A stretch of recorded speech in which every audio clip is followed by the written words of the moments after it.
responsibility starts from now.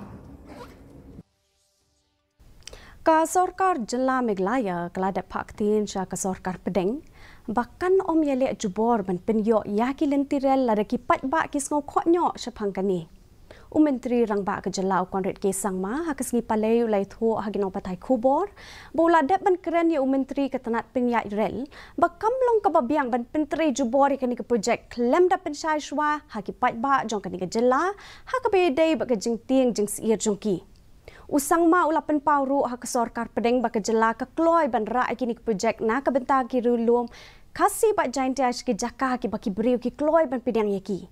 Ha ke juk ke porpat Syan hadian bak Jylla Meghalaya kalah syak penbenakum ke Jylla ke baduk tam hapo India hadian jong ke Jylla Bihar da ke tenat Niti Ayok Myntri Rangb ke Jylla ukon ret ke sang ma ke sengi palai ula kular ban wanra ki jengkala ki bakrau aki kerdan jong ke Jylla hakini ki Sngew ki bansawan. Ula ongru bakal long ke badon kamban Sngew bak Jylla Meghalaya ke kendu bon bak ki ding pinkyang bat bak Sorkar kala penlet jengmut ha ke ban penbet ikini ki jeng kini ki Sngew ki bladep bat bak kerdan jong ke Jylla kan Sngew hakini ki Sngew ki banwan. Overall, the challenges will remain, and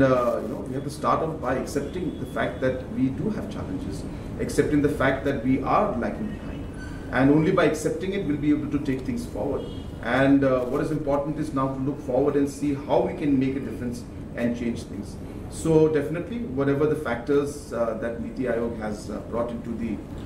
measurement of this index, we will look into it in detail.